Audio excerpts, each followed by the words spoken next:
அனைத்து நண்பர்களுக்கும் வணக்கம்.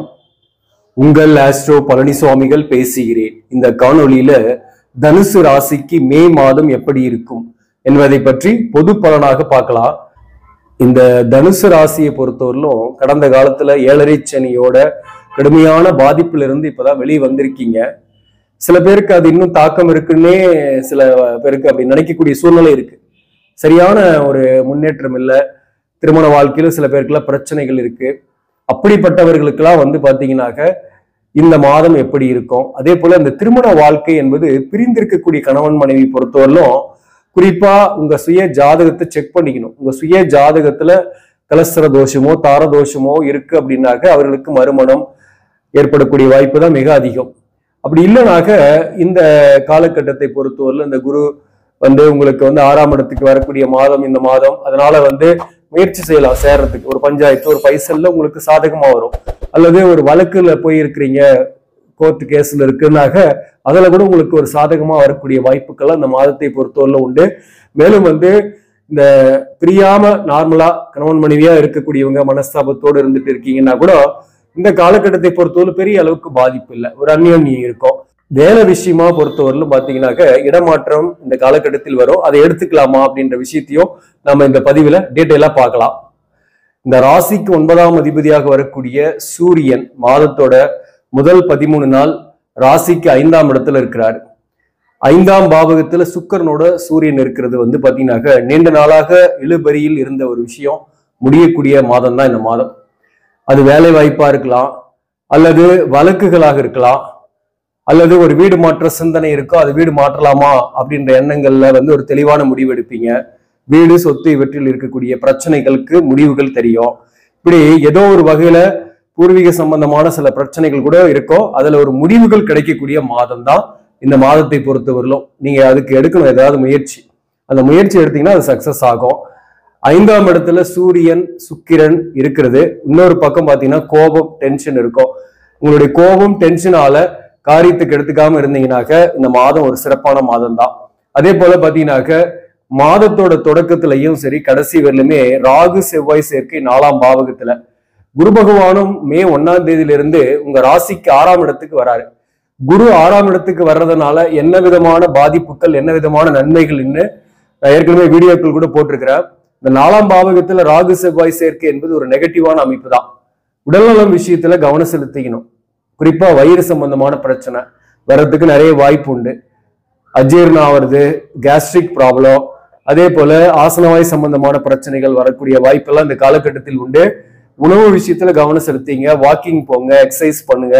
அது உங்களுக்கு நன்மைகளை கொடுக்கும். அலைச்சல்கள் பயணங்கள் அதை தவிர்க்கணும். அதனால ஆதாயம் இல்லை. நிறைய டிராவல் பண்ற மாதிரியோ அலையிற மாதிரியோ கூட இருக்கும். வேலை விஷயமா தான் இருக்கும். அதனால பெரிய அளவுக்கு நன்மைகள் இல்லை. சில இடையூறுகள்லாம் இருந்துகிட்டே இருக்கும். உடல் நலத்துல பாதிப்பை கொடுக்கும். இந்த செவ்வாய் 5க்குரியவன் 4ஆம் இடத்துல இருக்கும் போது 5ஆம் இடத்துல சூரியனும் இருக்கிறதுனால பிள்ளைகள் வகையில பாத்தீங்கன்னாக்க செலவுகள், வளர்ந்த பிள்ளைகளாக இருந்தா அவர்களோட கருத்து வேறுபாடுகள் அந்த காலகட்டத்தில் வரும். உங்க பேச்சை கேட்காத மாதிரி இருக்கலாம். பிள்ளைகள் விஷயத்துல பெரிய முடிவுகள்லாம் எடுக்கக்கூடாது. இந்த காலகட்டத்துல பொறுமையா இருக்கிறது தான் நல்லது. அதே போல 6க்குரியவனும் 5ஆம் பாவகத்தில் இருக்கிறார் சுக்கிரன். அப்போ பிள்ளைகள் வகையில செலவுகள் ஏற்படும், அல்லது மன வருத்தங்கள் வரலாம், அல்லது அவர்களுக்கே கூட சில உடல்நல பாதிப்பு ஏற்பட்டு நீங்கக்கூடிய வாய்ப்புகள்லாம் உண்டு. அதனால வீடு மாற்றங்கள்லாம் ஏற்படும். சில பேருக்குலாம் பாத்தீங்கன்னாக்க தொழில் ரீதியான மாற்றங்கள் கூட ஏற்படும். இடமாற்றங்கள் ஏற்படக்கூடிய வாய்ப்பு உண்டு. இன்னொரு பக்கம் பாத்தீங்கன்னாக்க குரு 6ஆம் இடத்துல இருக்கிறதுனால புதிய வேலைக்காக நீங்க முயற்சி பண்றீங்க, வேலை கிடைக்கல, இதனால வேலையே இல்லாம இருக்கிறோம் அப்படின்னாக்க புதிய வேலை வாய்ப்பும் கிடைக்கும். பொதுவாகவே 6ஆம் இடத்துல குரு இருந்தாக்க வேலை வாய்ப்பு கிடைக்கும். வழக்குகள்ல இருக்கீங்க, அது டிவோர்ஸ் கேஸா இருக்கலாம், அல்லது சொத்து சம்பந்தமான கேஸா இருக்கலாம். வழக்குகள்ல இருக்கீங்க அப்படின்னாக்க வழக்குகளில் வெற்றி ஏற்படும். சாதகமான தீர்ப்புகள்லாம் வரும். அதுல போட்டித் தேர்வு எழுதுறீங்க அப்படின்னா கூட உங்களுக்கு அரசு பணிக்கு போகக்கூடிய அந்த பிராப்தம் இருக்குன்னாக்க அரசு பணிக்கு போகக்கூடிய அந்த வாய்ப்பு கிடைக்கும்.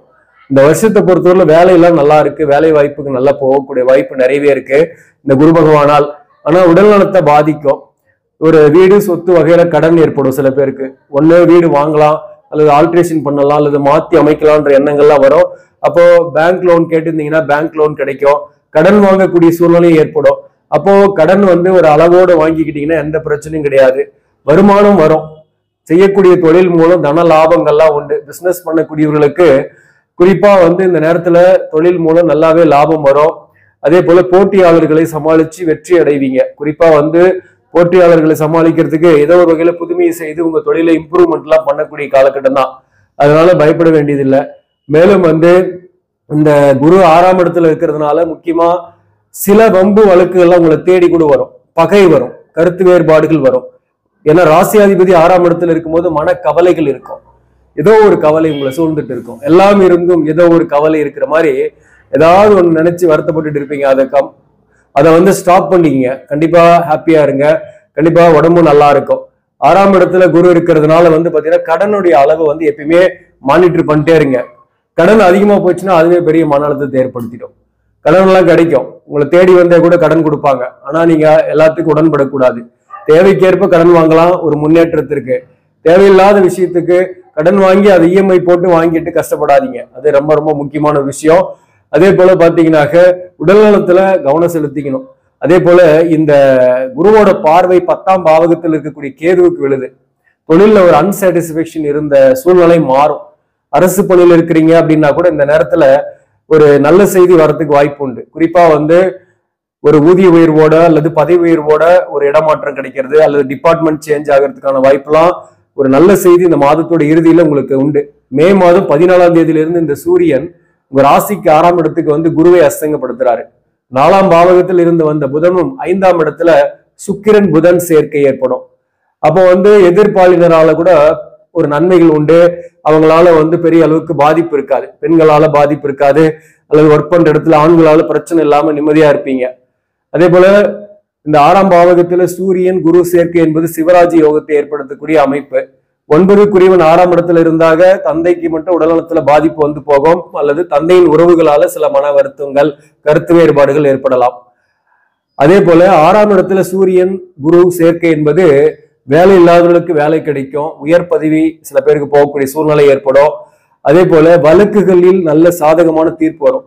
கடந்த கால வாழ்க்கையால பாதிக்கப்பட்டு டிவோர்ஸ் கேஸ் போன்ற விஷயத்துல இருக்கீங்கன்னாக்க இந்த காலகட்டத்தில் வழக்குகள்ல வெற்றி அடையக்கூடிய வாய்ப்பு, அதற்கு ஒரு முடிவு கிடைக்கும். முடிவு கிடைச்சு மறுமணம் போன்றவை ஏற்படக்கூடிய வாய்ப்பும் உண்டு. மேலும் வந்து இந்த மாதத்தை பொறுத்தலும் உங்க கூடவே இருக்கக்கூடிய சில நண்பர்கள் அல்லது உறவுகளுக்கு உதவக்கூடிய வாய்ப்பு, அவங்களுடைய லைஃப்ல ஒரு மிகப்பெரிய சேஞ்சஸ் ஏற்படுத்துறதுக்கு உங்களுடைய உதவி அவங்களுக்கு பெரிய பக்கபலமாக இருக்கும். அதற்கான வாய்ப்புகள் உண்டு. மே 10ஆம் தேதியிலிருந்து புதன் பகவான் மேஷத்துக்கு வந்துடுறாரு, 5ஆம் பாவகத்துக்கு. அப்ப இருந்து பாத்தீங்கன்னா பெரிய அளவுக்கு கணவன் மனைவிக்குள் கூட கருத்து வேறுபாடு பெருசா இருக்காது. வாழ்க்கை துணைவரை புரிந்து கொண்டவராகவே இருப்பீங்க. ஆனா வாழ்க்கை துணைவருடைய உடல்நலத்துல கொஞ்சம் கவனம் செலுத்திக்கணும், அதுவும் ரொம்ப முக்கியமானது. அதே போல பெரிய அளவுக்கு மன வருத்தங்கள்லாம் இல்லை கணவன் மனைவிக்குள் இந்த மாதத்தை பொறுத்தவரையிலும். ஏற்கனவே பிரிந்து கடந்த கால வாழ்க்கையால பாதிக்கப்பட்டவர்களுக்கு மறுமணத்திற்காக வரன்கள் பார்க்கலாம். அதற்கான அமைப்புகள் இருக்கு. ஏறத்தாழ வந்து பாத்தீங்கன்னாக்க இந்த குரு பெயர்ச்சிக்கு அப்புறம் வீடு மாற்றங்கள், இடமாற்றங்கள் இதெல்லாமே உங்களுக்கு வரும். வேலையில கூட இடமாற்றங்கள் வரும் சில பேருக்கு. அதை எடுத்துக்கலாமானாக்க தாராளமா அதை எடுத்துக்கலாம், அக்செப்ட் பண்ணிக்கலாம். இந்த மாதத்தை பொறுத்தவரை சனி வந்து 3ஆம் பாவகத்தில் இருக்கிறது உங்களுடைய அனைத்து விதமான முயற்சிகளையும் செயல்படுத்துவாரு. குறிப்பா பூரட்டாதி நட்சத்திரத்துல சனி பகவான் குருவோட சாரத்துல இருக்கு. அப்ப வந்து பாத்தீங்கன்னாக்க சில ஆன்மீக ஸ்தலங்களுக்கு எல்லாம் போயிட்டு வரக்கூடிய வாய்ப்புகள்லாம் உண்டு. அதே போல சகோதர வழியில வந்து கொஞ்சம் மன வருத்தங்கள், கருத்து வேறுபாடுகள்லாம் கொஞ்சம் இருக்கும். இந்த ராகு செவ்வாய் சேர்க்கை இருக்கிறதுனால சகோதர வழி உறவுகளோடு பெருசா ஒற்றுமை இல்லாம இந்த மாதம் பொறுத்தவரையிலும் இருக்கும். அதுல கொஞ்சம் கவனம் செலுத்திங்க. மேலும் வந்து 3ஆம் இடத்துல இருக்கக்கூடிய சனி வந்து சிறு தூர பயணங்களை நிறைய செய்ய வைப்பார். அலைச்சலோட ஆதாயத்தை கொடுப்பார். ஆதாயத்தை கொடுக்கணும்னாலையும் வேலை விஷயமா வந்து இடமாற்றங்கள் ஏற்படக்கூடிய வாய்ப்பும் உண்டு. முயற்சி செய்தால் அது கண்டிப்பாக கிடைக்கும். உங்க ராசிக்கு 12ஆம் பாவகத்துக்கும் குருவோட பார்வை இருக்கிறதுனால நீண்ட நாளா தயங்கிட்டு இருந்த சில செயல்பாடுகளை செய்வீங்க. குறிப்பா ஒரு பொருள் வாங்குறது, ஒரு ஆடம்பர பொருளே வாங்கணும்னு நீண்ட நாளா வெயிட் பண்ணீங்கன்னா அது இந்த மாதத்தை பொறுத்தவரை சாத்தியமாகும். அதாவது ஆபரண சேர்க்கை, ஆடை சேர்க்கை எல்லாம் கூட இந்த காலகட்டத்தில் சில பேருக்கு ஏற்படக்கூடிய வாய்ப்பு உண்டு. ஒரு வகையில வந்து எக்ஸ்பென்சஸ் எல்லாம் கொஞ்சம் அதிகமாகும். தனவரவு இருந்தாலும் கொஞ்சம் எக்ஸ்பென்சஸ் ஆகும். கொஞ்சம் கடன் வாங்கக்கூடிய சூழ்நிலை எல்லாம் கூட சில பேருக்கு ஏற்படும் இந்த மாதத்தை பொறுத்தவரையிலும். இந்த மாதத்தை பொறுத்தவரையிலும் குறிப்பா வந்து எந்தெந்த தொழிலெல்லாம் சிறப்பாக இருக்கும் அப்படின்னாக்க, குறிப்பா மண் மனை சார்ந்த தொழில்கள், ரியல் எஸ்டேட் சார்ந்த தொழில்கள்லாம் கொஞ்சம் டெவலப் ஆகும். அதுல வந்து இருக்கக்கூடியவர்களுக்கு வருமானம் நல்லாவே வரும். உணவு தொழில், மருத்துவம், கம்ப்யூட்டர், ஐடி போன்ற துறைகளில் இருப்பவர்கள், ஆபரணம் சார்ந்த துறைகளில் இருப்பவர்கள், சிறுதூர பயணம், ஹோட்டல் இண்டஸ்ட்ரி நடத்துறவங்க, இவங்களுக்கெல்லாம் வந்து வருமானம் கூடுதலாகவே இருக்கும். வாக்கால் பிழைக்கக்கூடிய தொழில் செய்யக்கூடியவர்கள், ஆசிரியர்கள், அதே போல மார்க்கெட்டிங் சேல்ஸ்ல இருப்பவர்களுக்கு புதிய வாய்ப்புகள்லாம் இந்த காலகட்டத்தில் கிடைக்கும். குறிப்பா பாத்தீங்கன்னாக்க இங்க வந்து பூராடம் நட்சத்திரம், மூலம் நட்சத்திரம், உத்திராடம் நட்சத்திரம் இருக்கும். அதுல வந்து மூலம் நட்சத்திரத்தில் இருப்பவர்களுக்கு பிள்ளைகளால கொஞ்சம் மன வருத்தங்கள், கஷ்டங்கள்லாம் இந்த காலகட்டத்தில் இருக்கும். அதை பத்தி ஒரேனஸ் விட்டுட்டு நீங்க இல்லாத நினைச்சு மனக்கவலையோடு இருக்க வேண்டாம். உங்களுக்கு வேலை வாய்ப்பில் பெரிய அளவுக்கு பிரச்சனை இருக்காது. அங்க இருக்கக்கூடிய பணியாளர்களால பெரிய அளவுக்கு பாதிப்பு இந்த மாதத்தை பொறுத்தவரையிலும் இருக்காது. ஆனாலும் குடும்ப வாழ்க்கையில சில கருத்து வேறுபாடுன்றது கொஞ்சம் இருக்கும். மூலம் நட்சத்திரத்தில் பிறந்தவங்களுக்கு மட்டும் கொஞ்சம் விட்டு கொடுத்து போகும்போது பெட்டராகவே இருக்கும். மற்றபடி பூராடம் நட்சத்திரத்தில் பிறந்தவர்கள் அல்லது உத்திராட நட்சத்திரத்தில் பிறந்தவர்களுக்குமே திருமண வாழ்க்கையில பெரிய அளவுக்கு பாதிப்பு இல்லை. சில பேருக்குள்ள திருமணம் கைகூடி வரக்கூடிய வாய்ப்புகள்லாம் கூட உண்டு. நீண்ட நாளா மேரேஜ் ஆகல அப்படின்னாக்க வரன்கள் வரக்கூடிய வாய்ப்புகள்லாம் உண்டு இந்த காலகட்டத்தை பொறுத்தவரையிலும். மேலும் வந்து பாத்தீங்கன்னாக்க நீட் போன்ற கோர்ஸுக்கு ப்ரிப்பேர் பண்றீங்க, இந்த மாசம் எக்ஸாம் எழுத போறீங்க இல்லையா?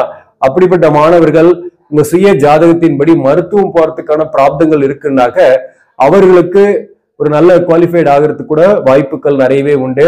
இந்த மாதத்தை பொறுத்தவரையிலும் நீங்கள் வழிபட வேண்டிய தெய்வம் எதுன்னாக்க விநாயக பெருமானை வழிபாடு செய்யுங்க. முற்றிலும் வினைகளை தீர்த்து உங்கள் வாழ்க்கையில் வெற்றிகளை ஏற்படுத்தும். அப்புறம் துர்க்கை அம்பாளுக்கு விளக்கு வச்சுட்டு வரணும். குறிப்பா ஞாயிற்றுக்கிழமை 4 to 6 ஈவினிங் டைம்ல இந்த ராகு காலத்துல துர்க்கை அம்பாளுக்கு எலுமிச்சையும் பழத்தை பிழிஞ்சு அதுல வந்து சுத்தமான நல்லெண்ணெய் ஊத்தி அல்லது நெய் ஊத்தி விளக்கு ஏத்திட்டு துர்க்கை அம்பாளை வழிபாடு செய்யுங்க. முயற்சிகளில் இருக்கக்கூடிய தடைகள் விலகும். திருமண வாழ்க்கையில சிலருக்குலாம் பிரச்சனை இருக்கு, அல்லது மறுமணம் ஆகாம காலதாமதமா ஏற்பட்டுட்டு இருக்கு, அல்லது திருமணத்துக்கு வரலனாக நீங்க இந்த பரிகாரத்தை ஃபாலோ பண்ணலாம். துர்க்கை வழிபாடு நன்மை கொடுக்கும். ஜென்ரலாக விநாயகர் வழிபாடு உங்களை வந்து காக்கும் கவசமாக இருக்கும். ஆக நண்பர்களே, இந்த பதிவு உங்களுக்கு பிடிச்சிருந்தாக லைக் பண்ணுங்க, இதை மற்றவர்களுக்கும் ஷேர் பண்ணுங்க. இன்னும் நம்ம சேனலை சப்ஸ்கிரைப் பண்ணாம பாக்குறவங்க சப்ஸ்கிரைப் பண்ணி கண்டினியூ பண்ணுங்க. இதன் மூலம் உங்களுக்கு ஒரு சரியான ஜோதிட தகவல்களும் ஆன்மீக தகவல்களும் கிடைக்கும். நன்றி, வணக்கம்.